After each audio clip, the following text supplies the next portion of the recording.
Reverend Rob Lee. Bold, smart, and straight to the point. This is Tarot with an Attitude. Good evening, everybody, and welcome to Tarot with an Attitude. I am your host, the Reverend Rob Lee. Wow, bang, rang. Okay, people coming in, everybody getting caught up, things run behind. We know it. But welcome, welcome, welcome. Cynthia, Donna, first one's in the door. I love it. The tribe is forming. I'm watching the numbers grow. Tonight, hey, you know what I'm going to do right now? This is going to be so much fun tonight. Got a special guest tonight, and I don't want to waste any time because you're going to want to ask this young lady a lot of questions. But here we go. Our most gracious and loving Heavenly Father, Divine Mother, that divine feminine, that spirit that takes care of us, the universe, as above, so below, everything that is around us, we give thanks. Please make sure that any messages that come from you and not me. So mote it be. All right, there we go. Now, so what we've got here tonight, I have the lovely Aurorah, and she has the Blood Moon Milk podcast. Now, let me tell you a little bit about Aurorah.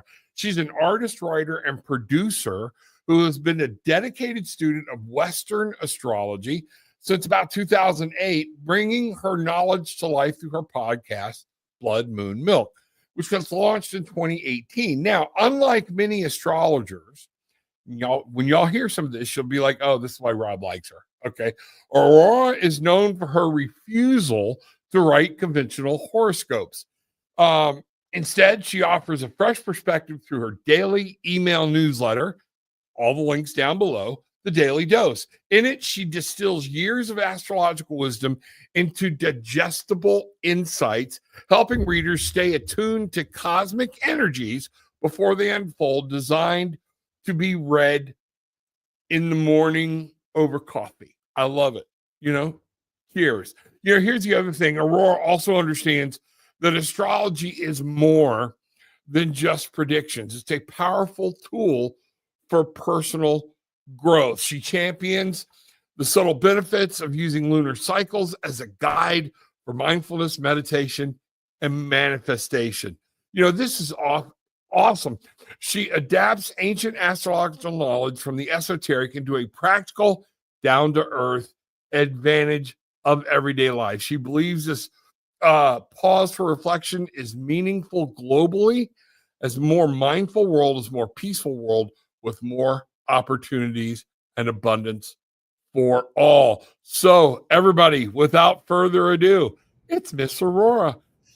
All the crowd clapping, everything else, everybody's coming in. Yeah, all the comments are starting to pour in. Let's see what's going on here. So, hello, everybody. Aurorah, how are you this evening?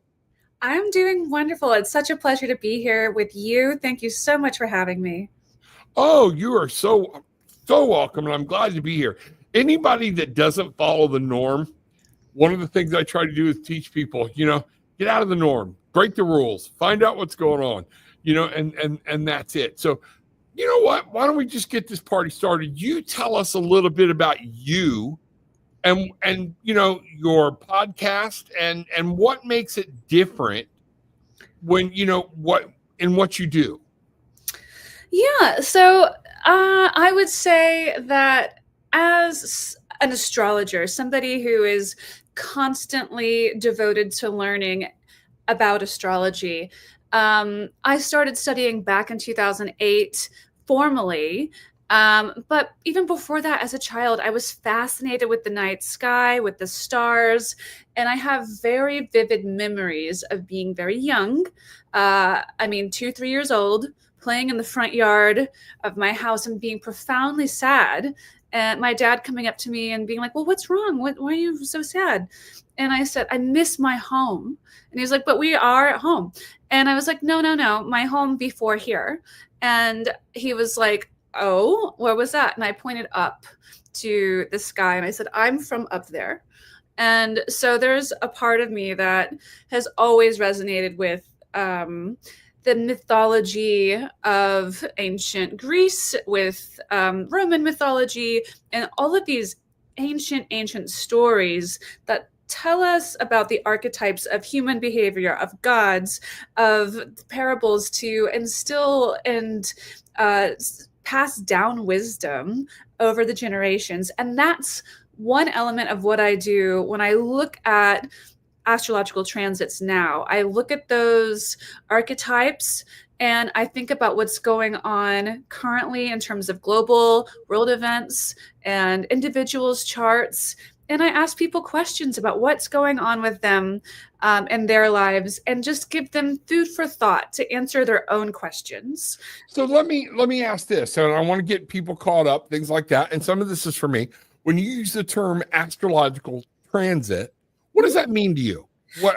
Because help me. Yeah. That's a great question. So transits are, think of transit means moving, right? So something is moving around, and it's really the movement of that particular planetary body or luminary. A luminary is either the sun or the moon.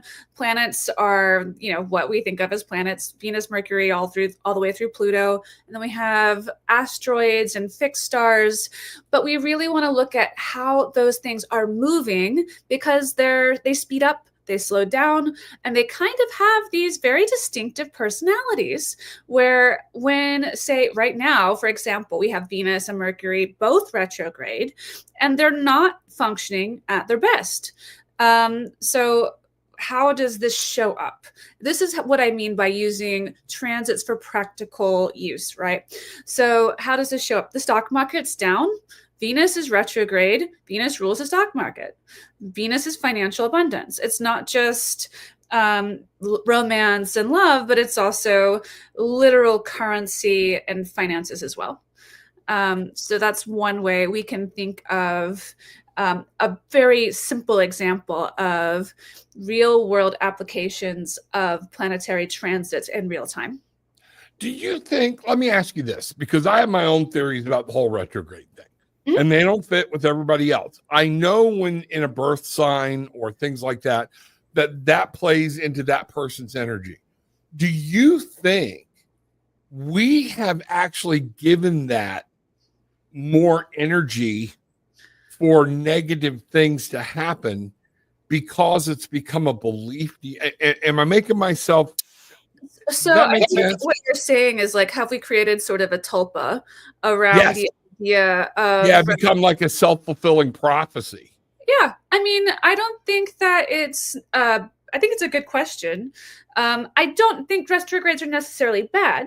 I mean, if for example, the stock market's going to go down while Venus is retrograde, place short bets. Like just know where the energy is flowing to and adjust your plan of action to be in line with the flow of the energy. So you're not trying to swim upstream, and that's really kind of what it's for. It's also great for being more internally reflective as well. So there's uses that are really, really, really richly rewarding for retrograde cycles. Yeah, absolutely. Hey, real quick, let me catch this. Joey, I just want to say, Reverend Rob, things are shifting for the better in my life. I've been doing what you tell me, and boom, shakalaka, meditation, manifesting, and listening to the spirit. I also feel a promotion. Very good, very good. Or raise coming. I can feel it. That's awesome. That's awesome. And that's half of it. Putting feet to action. You got to take action to manifest anything. Okay. And then realizing it. So that is just completely awesome. Hey, everybody, Deborah, wow. Good evening, everybody. Everybody's coming in. Mr. Bruce is here. Glad to see you. Welcome, welcome, welcome. And, so here we go. Might be a little off subject, but I got the name Arianis in meditation the other night. All I can find is a misspelling of Adonis. Anybody ever heard of this? I know I heard it clearly. Okay. And what we're talking about here is last week, Cynthia, we had been visited and was actually making contact with one of her guides. Okay. And so we knew it was an angel. And all we knew it was an A word. So we had talked a little bit about that. So let's find out what's going on and see. So now with astronomy. All right, help me. Let me go here. I know I'm going to get this question a lot. Why the name Blood Moon Milk? Well, I think it's a wonderful time of year to ask that question because just about 2 weeks ago, we had an eclipse, which was a blood moon eclipse. Yes. Um, in ancient societies, blood moons were often reviled. They were feared. They thought they were evil omens. And I watched it. I was in LA when the eclipse happened, and I was able to watch it from a rooftop on a cloudless night. And it really did kind of feel evil until the moon started to reappear. So it's taking that fear and alchemizing it to do something where you think of milk as being this sort of soothing balm to kind of cool and calm the nerves and the anxieties that might get stirred up by an anxiety-ridden event. So it's really taking things that could really stress us out, get us freaked out and worked up, and looking at ways to grow from them, to alchemize that energy into something positive. And so that's what blood moon milk really represents. Okay, that's kind of cool, because that's what I believe. We all have choices, and there's a lot of things. Yes, we use the energy that universe is giving us, like you said, kind of going with the flow, knowing what's happening, different things, especially with the moon and tides and all that kind of stuff. Mhm. All right, but I do believe that people have made it all a bad thing, because I remember, I told you right before the show, my daddy was a Baptist preacher. All right. Well, right before my mom died, like the year before, you need to watch this video, and it's about the 4 blood moons. And I think Obama was president or something. I don't remember, but it was all going to happen over a blood moon. Okay. And I never watched the video, didn't do anything else, but she was in like this complete terror. And I'm like, number one, that goes against everything the Bible tells you is going to happen. All right. And just, again, that whole, if people don't understand it, they demonize it, I think. Oh, yeah, absolutely. There's nothing more powerful to control people than fear, and if you can keep people afraid, whether they're afraid of losing their jobs or their healthcare or their livelihoods, what better way to keep them in line? Exactly. And fear has been a very big thing. Now, let me ask you this. Where do you feel, all right, when somebody is dealing with different things in their life that revolve around fear, either a failure to move forward, okay, or a failure to make a decision, which I guess is all kind of the same thing.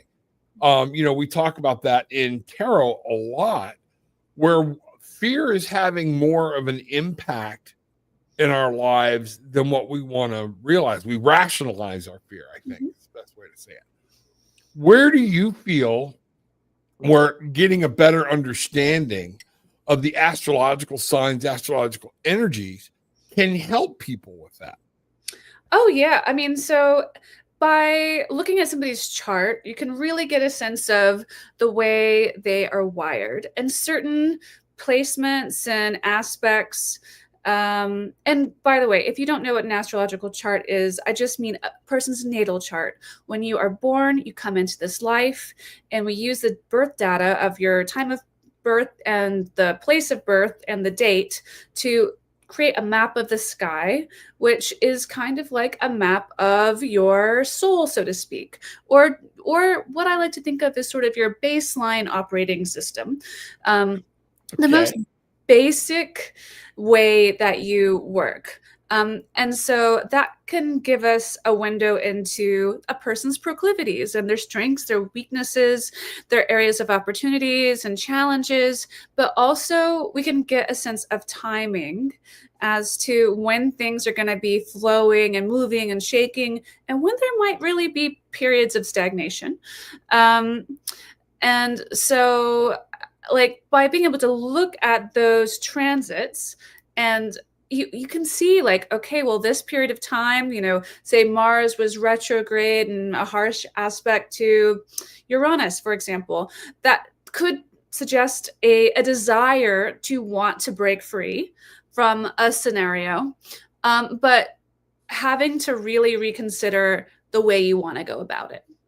And so just being aware of these energies at play, and how they are interacting with your light body and your mental systems, I think can be a relief to a lot of people, because it's real. Like, people are like, oh my God, well, when that planet changed signs or moved on from where it was, when it was stationing, or when that aspect lightened up, yeah, things started to move along and be less intense and less frustratingly acute, and things just started to work out. So, you as an astrologer, or me as an astrologer, wouldn't be able to tell you the exact details of somebody's life, but you can give them the highlights, right? You can say, like, this and Okay. this, and then the person can start to put the puzzle pieces together for themselves.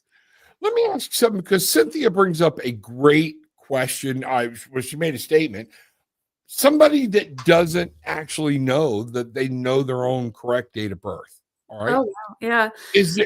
Is there a way to help them maybe figure it out?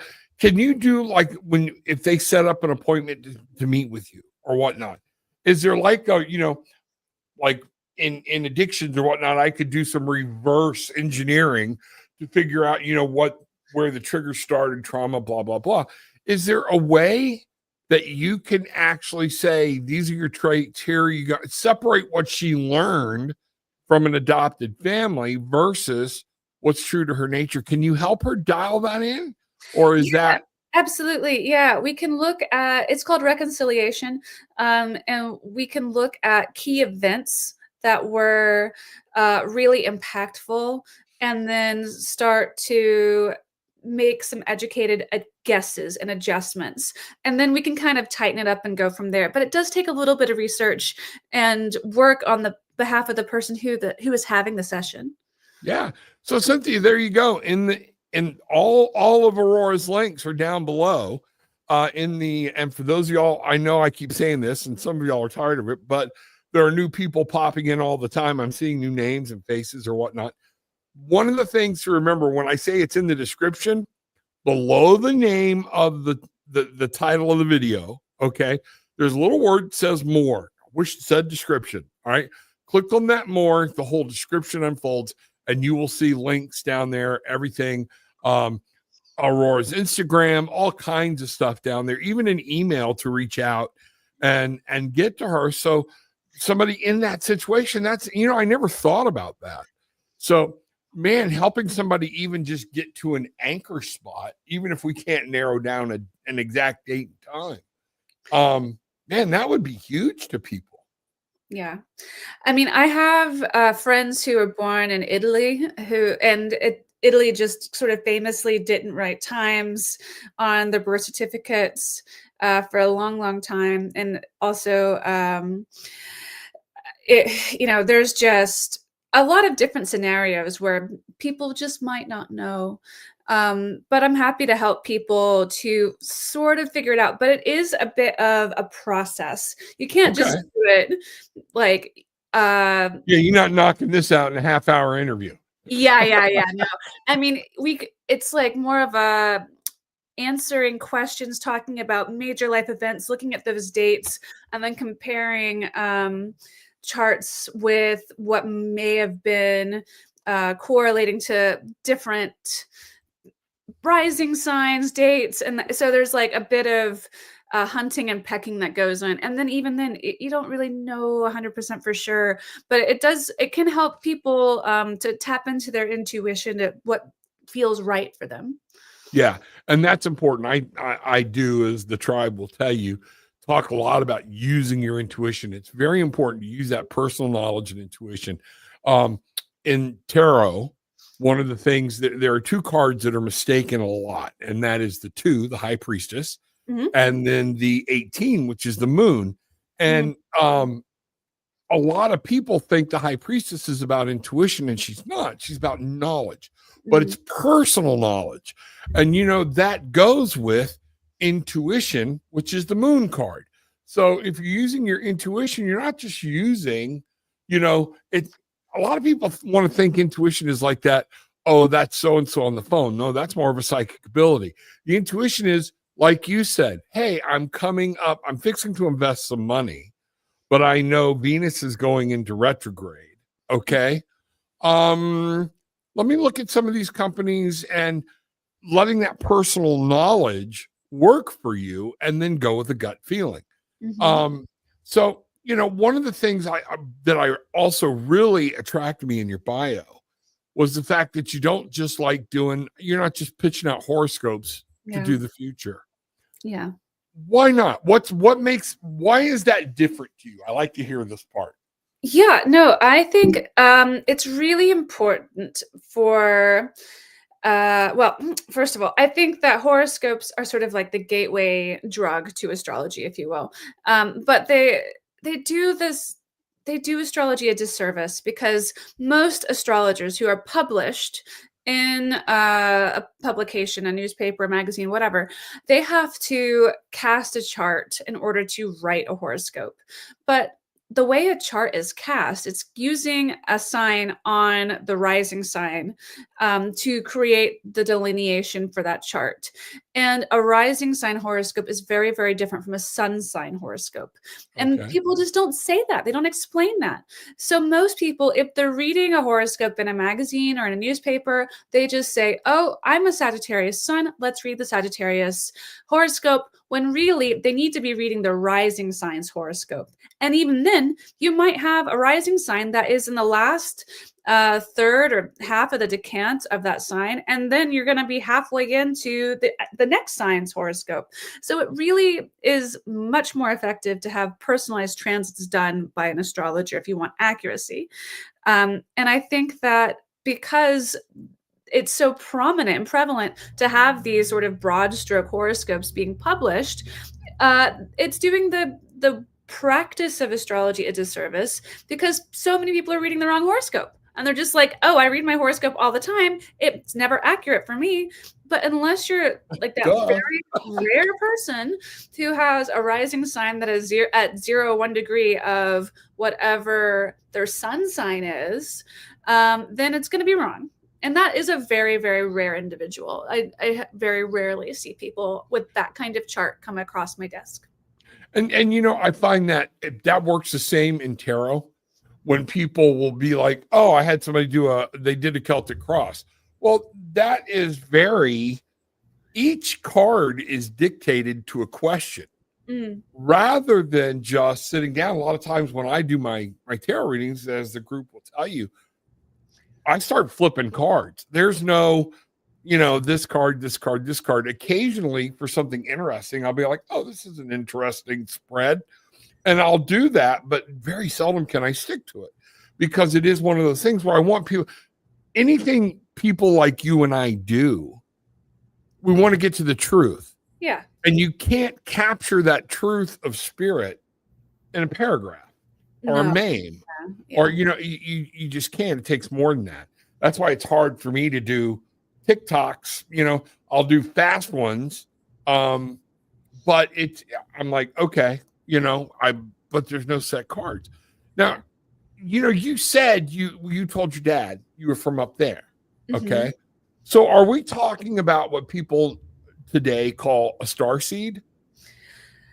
I think, I'm not sure. I know that I've had several past lives and most of them probably weren't on this planet. Okay. Like legitimately, I have memories of past lives on alien planets, where I had different bodies that just aren't human bodies. And so I think I probably was voluntold or I volunteered to come here and live this life for a reason. I do know that in meditation, I've been told by my guides that I've been murdered 3 times in past lives here, trying to accomplish whatever it is I'm meant to accomplish in this life. And then this life, I get to accomplish my mission. Okay. Now, I don't know what that mission is. Like, they won't tell me that. That just gets to unfold. But it tells me that, well, it must be powerful because people in power have been not too happy about me doing what I do, time and time again. So Okay. yeah. So you know what you had asked before we started if I could do a reading for you. Yeah. Okay. While we're on here, maybe that's something we could do a reading for, and and just say let's see what let's see what Spirit has to say. All So right. Let's do Spirit, it. Aurora wants to know some guidance towards. I know what you've already put in my head. Okay, about truth, telling people the truth, and breaking through some of this madness about I read my horoscope, understanding. I get people all the time in tarot readings, they just don't like the answer. So they keep coming back. They keep coming back. And I've had to tell people on the show, and people here will tell you, where I'm like, I'm not doing that for you anymore. Yeah. Asked and Yeah. answered. I can't help it that you don't want to accept Yeah. the answer. Yeah. And I think, some of that is where we're going. So, anybody that to me that is starting to say truth and getting people to think outside of a pre-programmed box. I don't like rules. I hate rules. Okay.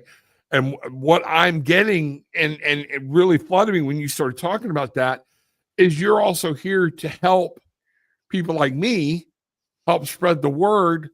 Rules are not always a good thing. Okay. Rules Free thought. generally benefit the people who are in power.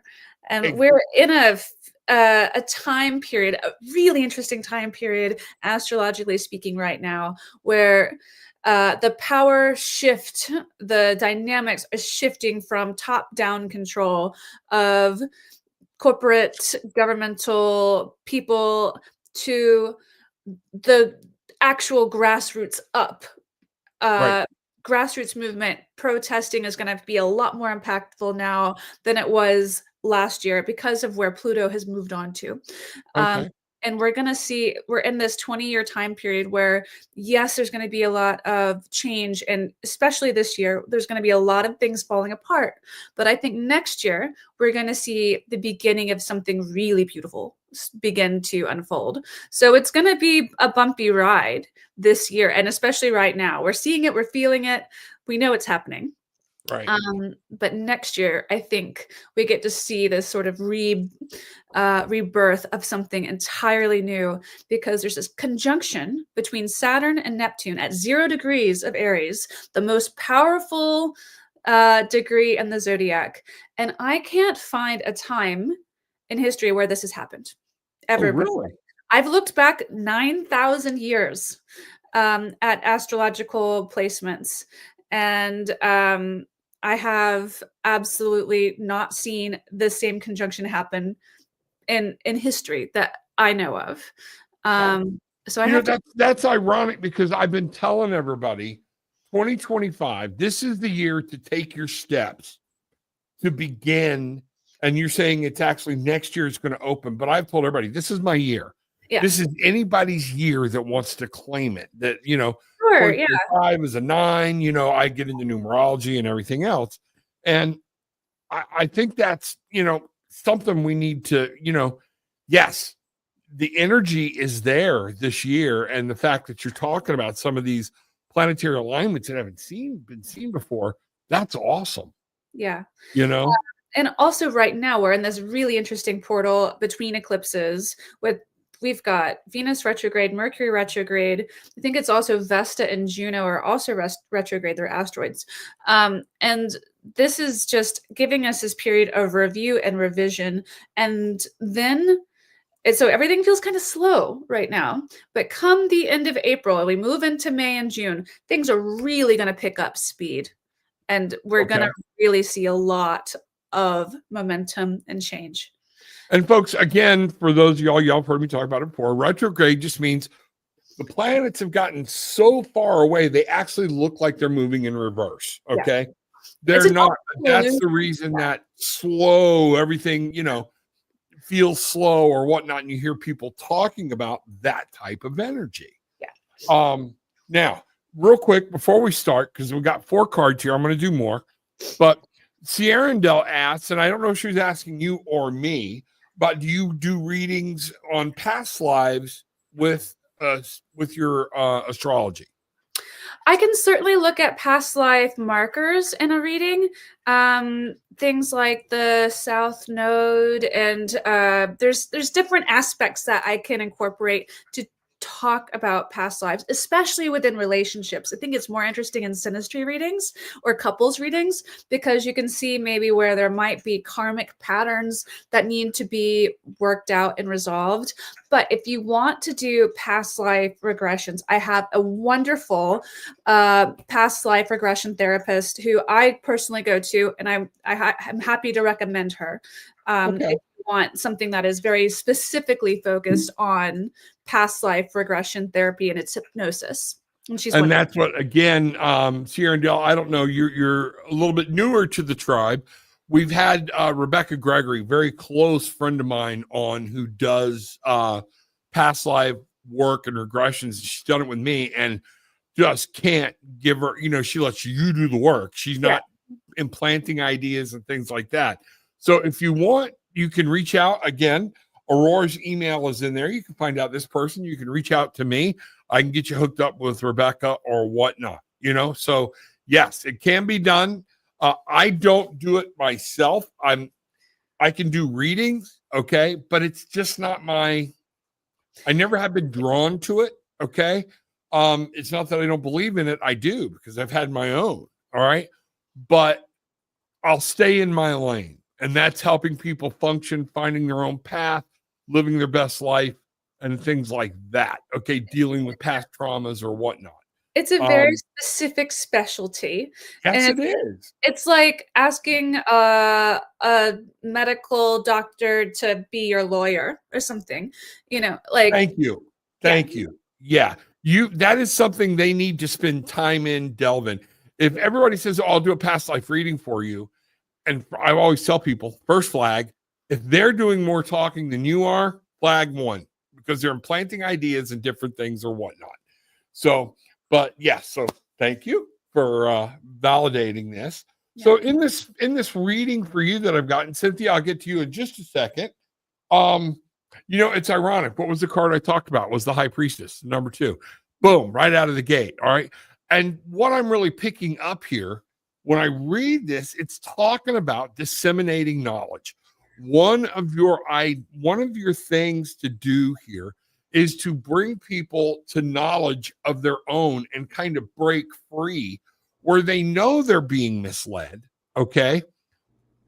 But they don't know how they know they're being misled, but it just doesn't feel right. And we need to be able to trust in that knowledge when you know, and you're here to help people find that personal knowledge of, oh, that's why I feel this way. Oh, that's why this works this way. Different things. We move over here, both of these being major arcana cards, okay? So major life things, the Hanged Man. And what we're trying to do here is you're helping people break free. Now, if you notice in this Hanged Man card, everybody's surrounding him like they're fixing to lynch him, okay? Yeah. In most Hanged Man, he's up there on his own. It's a very peaceful card. He's just upside down, taking a look at the world from a whole different aspect and a whole different perspective. What you're trying to do is show people with their knowledge, use their brain, understand there's more here than what you're being told, and it can be used in a completely different thing. And it's time to change your perspective and break free. You're wanting to give people a good, solid foundation in this world. You're trying to help people, I believe you might have said it earlier or whatnot, but we're talking about the world is just in turmoil, especially the United States. It's just in turmoil, okay? And what we're trying to do, I believe one of the things you're here to do is help people get grounded, find and build that good, solid base, okay, that has to do with this life, whether it be financially, at work, with relationships, but it's in the real world. The next thing is, what I'm seeing is to paint people a new picture and help them move forward in their mind, okay? This is the 6 of Swords. One of the things I'm really picking up here is you're trying to break people free so they can see it's okay to leave something behind and set your eyes on a new horizon and restart and go. And you can do so without fear. We have the Nine of Cups. By understanding the realness of what we're talking about and taking the newspaper, taking all the crap out of the astrology world, okay? Once you understand it and know it, you're going to be able to help people manifest true happiness, true joy, that sentimental feeling, that subconscious stuff. What we've got here is, there it is, the other opposing card, the moon. The moon, life is secret. And the moon is that very feminine energy. And if you notice, she doesn't cast as much light as the sun because she's merely reflecting the sun's light in a dark time. So she's trying to show you this, but she can't show you everything. In order for you to get to where you're wanting to go and pass through the beautiful gates, you've got to use your intuition. You've got to start thinking for yourself and stop letting these monsters just bubble up and get more emotional control. And this is what you're helping people to do. It is helping people find their way. The Nine of Coins, manifesting a beautiful world that they live in, understanding this is your journey. And I'm trying to, man, I'm getting like goosebumps and walk on and everything else. In the South, we would say it's like a duck walk across my grave. Okay. So and this is one of those things that I really feel you're here to help people do. And with that light of having understanding that may be of a further galactical knowledge than just an earth-based knowledge, okay, you're able to help people find how to be grounded in this real world, but in the spirit, okay? You know, what we look at next is we have, you know, Three of Coins. A lot of this, man, with you is coming out about being in the real world, being here. This is real and manifesting stuff. But Three of Coins is helping people build off of old trauma, off of old life, and helping them build that life they want to live. You're able to give them some knowledge so they can overcome. Here we go. Another major arcana card. Okay. So they can shed the old, grab the new self, that higher conscious, and become. You are here and you're going to help people actually escalate or ascend to that next knowledge level. I'm not talking about walking around in a cape and all this stuff, but being able to get to that next thing, which will help you harness all of that spiritual energy so you know and can come to peace with it. All right. Finally, we have the Page of Swords. All right. This is you helping people learn that page, get a passion about what they want to be, what they want to know. And you have a passion about giving people true knowledge about what's going on here and out there. And this is where I'm seeing coming up right out of the gate. This is the ultimate reason of your existence and what you're doing. Now, I think this might mold, it might shift as you get older and as you move forward or whatnot. It's going to take a turn, but that passion is there. You feel that passion. You want people to know the truth, and so they can build a life that they deserve to have. All right? Absolutely. Does that make sense? Oh, yeah, that was beautiful. Thank you so much. Oh, you're welcome. So much really resonated. Good. Good. And so as you can see by the way I read, it's just cards. I don't do set stuff or anything else. So it's a lot like the way you're doing. Let's take a look at the facts and let's run point A to point B and see what's going on and understand it. So, you've got a lot and you've got a lot coming for you. Okay. So I want everybody to make sure you're subscribing because there's going to be some great news coming off of her podcast and you'll find some great new ways to harness tarot and attitude. We call ourselves the Barefoot Bangarang Tribe. One of the things we want people to do is recapture the magic that they had when they were a child, and we let the world beat it out of us. Okay? Yeah. So you can find your magic, you can find your wings, and you can fly again. And this is going to be something that you're going to help people do. I think you and I were put in each other's path for a reason, and you're doing, because astronomy or astrology is in the cards. It's built in the cards, different things. My old brain, it's almost like, okay, I got the cards, I channel spirit. It's too much for me to add the astrology part to it. Okay. But it's one of those things, So Cynthia says, I'm curious about past lives. Do you have any scars or birthmarks that could come from a previous murder? And I have an exorcist friend, Laura Van Tyne, on Wednesday night. We do a show, and we just did a birthmark show. So great question, Cynthia. And, so she's asking, do you have any scars or birthmarks that you believe? Yeah. Okay, there you go. Very simple. On the back of my head, you can't really see because I have a lot of hair, but there is this bulbous like point on the back of my head, at the base of my skull, that I believe was a wound of like an exit wound of some sort. Okay. I don't know from what kind of weapon, but I believe that is definitely an exit wound from either you said that, What's I that? had the vision of some type of, like, I don't know why, just came in, but a pickaxe. Oh, I don't know if that would make any sense or not, but I've also got the feeling like it penetrated. You notice you said exit wound, that it penetrated through the eye. Yeah. Okay. But that's where that exited from. Yeah. So that's just, interesting. Yeah. I also have something called a polynatal cyst, which is at the base of my spine. I was born with it. And it's pretty rare. It can be life-threatening. Mine wasn't, but I think it's a residual past life thing also. It's at the very base of the spine. And it just looks like a deep dimple. But like some people's aren't closed, and when they're born, mine was, luckily. Some people have to have surgery to close it. Wow. But I think that's also some sort of, either I was strung up or I don't know.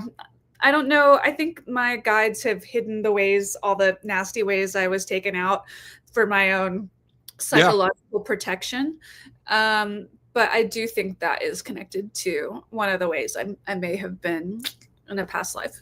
So there you go, Cynthia. Yep. So see, it falls right along with what we were talking about. Monica, I love those cards. These are the Lost Tarot. My wife got me these cards. They were a Kickstarter deck. We do a lot of Kickstarters to support, creative people or whatnot. She had made another batch, but they all sold out. You can look up the Lost Tarot and see. She said she was going to put them out again. Last time I checked, she had not. But I had them for a while and was stuck with another deck. I've got hundreds of decks. And then all of a sudden, this one, Spirit told me one time to start using this one. And y'all see, I gravitate to it a lot. But I've got 1, 2, 3, 4, 5, 6, 7, 8, 9 others. Because Spirit might just tell me, hey, go grab a different deck because I got some different picture I want you to see. So, that's what's going on. I've had 2 past life readings. Both were different lives and amazing. And that's good. That's good. If it's the same thing over and over again, it's one of those things where you got to kind of watch out. Mm-hmm. So, Aurorah, let me ask you this, okay? Is there something when you came on the show tonight, you're like, I'm really picking up, this is something very important I need to pass on to people? I think, astrologically speaking, the time period that we are currently existing in is incredibly unusual and significant. The astrology of this year, of 2025, and even backing up just a little bit to the end of 2024, in November 19th, 2024, Pluto moved from Capricorn from the last time in our lifetimes into Aquarius, where he'll be for the next 20 years or so. Pluto moves very slowly, has a 240-year orbit, and so he'll never be back in Capricorn in our lives. And between Pluto moving into Aquarius in November and the end of this year, every single planet will change signs. And I have never looked at another year where all the outer planets change signs in the same year. Okay. And then also leading up to next year's Saturn-Neptune conjunction at the Aries point. To me, this says we are in historic times. And I think that we have chosen to be here on some level to usher in the change, to witness the change, to be here, to be part of it. And I think with that, we have the choice. What side do we want to be on? Do we want to be on the side of kindness, of love, of humanitarianism? Or do we want to be stuck in outdated, outmoded ways of fear, of greed, of disease, and all these things that can really be overcome through kindness, peace, and benevolence, and so that's sort of the tipping point that we're at cosmically. And I do think that through meditation, and that's a big part of my show as well, is I use the lunar cycles, new moons and full moons, as a check-in point for ourselves, just that every single person can do. And part of my show is I ask people to check their astrology charts, see where the new moons are, see where the full moons are, consider what's going on in their lives, and meditate on it, and write things down, be mindful, and then make goals that are set in reality, to help manifest the life you want to live. And I think if you can set the intention of, okay, well, the world is going on outside of myself, and I can really only control what I can control, right? And most of the time, that is just our thoughts and our behaviors and our reactions to whatever is going on out there.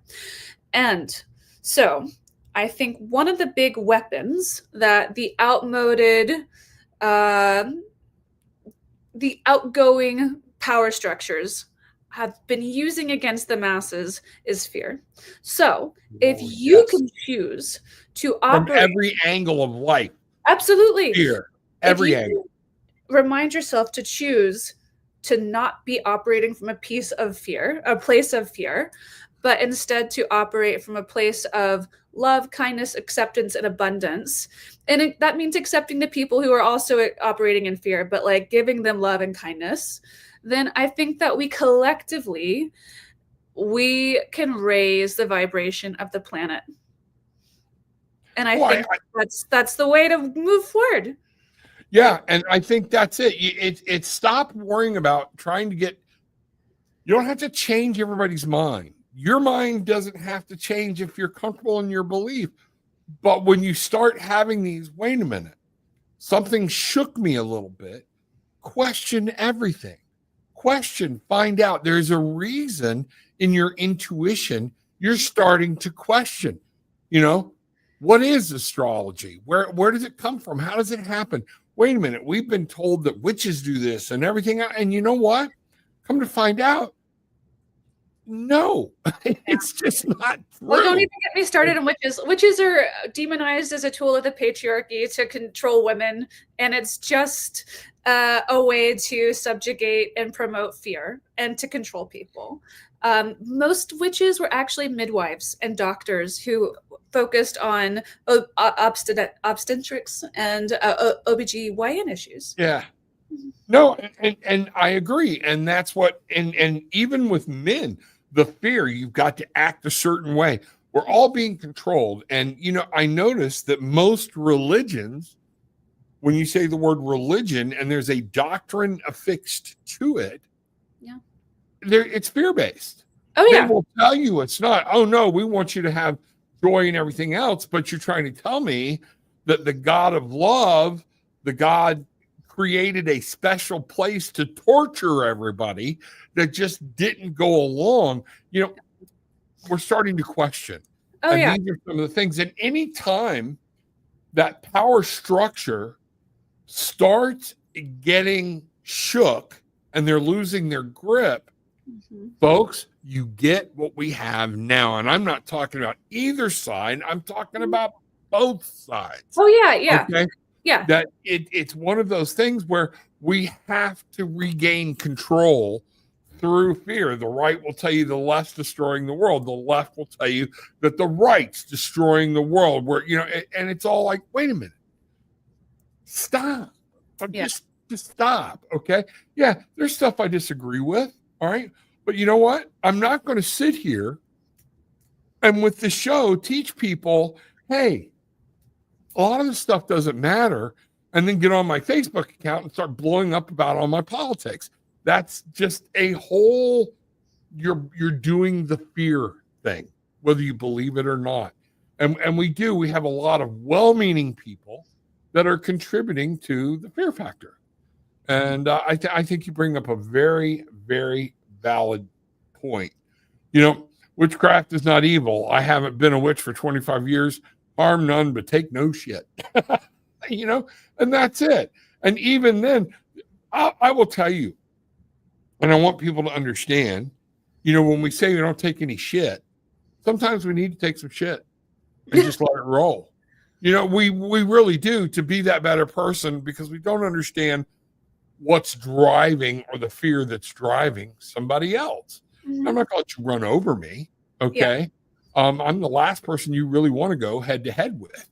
But at the same point, I'm not where I was 25, 30 years ago, where I have to take a dead stance. In the end of things, I got to look and go, okay, me taking this stance in this venue or whatnot, is it doing more harm than good? Yeah. And we lose sight of that. So, that's just, it's one of those things. Focus on what you can control. Mm-hmm. Mm-hmm. And that's what, when I started reading your bio and everything, man, I fell in love with you, as far as that. So I'll be setting up a reading about, with, for the whole astrological thing or whatnot. Cause I know everything about me is nothing simple. Okay. So, it's one of those things you're going to be like, oh, this is fun. Oh, well, Aquarius, and I asked you before the show, like what your sun sign was. Aquarius is the most complicated of the air signs. It's ruled by Uranus, which is the... yeah, my ex-wife said the same thing. But I'm an Aquarius rising, and so I understand Aquarian energy quite profoundly, but it's difficult energy because it's very strong. It's not particularly willing to compromise. Right. No, and I don't. I will go along with different things, but there comes a point where, I will not compromise my values or things like that. So so look for me. I'll be setting up a meeting with you. Oh, I can't wait. To find out what's going on. We're going to have a good time. So. All right. Well, we're coming up on the end of this here. I'm going to ask you, and if anybody's got any other questions, Monica wants to know, what about Leo? Well, how do you answer? Leo is it's the sun sign that I'm not surprised people are asking about, because Leo is ruled by the sun and they're the most magnetic of the zodiac. However, so they like to be in the spotlight and in leadership roles. But with Pluto being in Aquarius for the next 20 years, that means that Pluto is going to be opposing Leo for the next 20 years, which can be quite difficult for Leo energy. Ah, okay. So, Monica, that means you're going to get mad at me. Okay. No, I'm only teasing. Monica, I love Monica. She is a big supporter of the show. Everything else. You know what? I'm going to go here. One last question, because I kind of get where this is coming from. And I think we're fixing to hear some different things about sun sign, moon signs, and how things cross. And this is why you need to set up a session with Aurorah. Okay. What if you're a Gemini, but have no trait of Gemini? I'm all Taurus. Why is that? Does that make any sense to you? Yeah. So it sounds like they're on the cusp of Gemini and Taurus. But with that, if your sun is in the sign of Gemini, that means there could be a lot of other personal planets in the sign of Taurus. That could be your moon, your rising, Venus, Mercury, whatever. But I'd have to look at your chart to be able to give you a specific reading. But just remember that it's astrology, really like, good astrology is more than just your sun sign. It is a Exactly. whole picture that is specific to you, and it's a picture of your energy and the way that you are wired, and we can learn a lot from it. It's very, very deep. I tend to work with clients on a quarterly basis, so people will come and see me for an initial reading, and there's a lot of education, a lot of getting to know one another during that initial session, and then I see you 3-4 months down the road, and you get your transits in the meantime that are basically what your personalized horoscope is for that day for you to use between sessions to help guide you on your mindfulness mission, your meditations, so you can manifest the life you want. And then we check back in 3 months, and then I give you where the houses of the full moons, the new moons will be, and we can talk about what's going on. And I'm kind of like an astrological therapist in a way, and people love it. That's good. So, folks, down below, set up a session. I'm going to set up a session, okay? And because it's with somebody doing this correctly. I know my wife had somebody build my chart. She had me ask my mom before she passed away what time I was born, the day, and blah, blah, got it all. And the first time the person who did it looked at it was like, oh, I get it now. It's one of those things. But it's something. So it takes time to understand, but it will help you down the way. And you use it just like you do a tarot reading. It's help me understand the energies that are flowing in my life. And they're going to change from day to day, week to week, month to month, year to year. And Aurorah would be a very strong tool to have in your back pocket. Okay. So again, if you want to do a session with me, down below in my link tree, boom, right there, set it up. But Aurorah, thank you so much. This has been completely awesome. I appreciate it. Thank you so much. The pleasure has been entirely mine.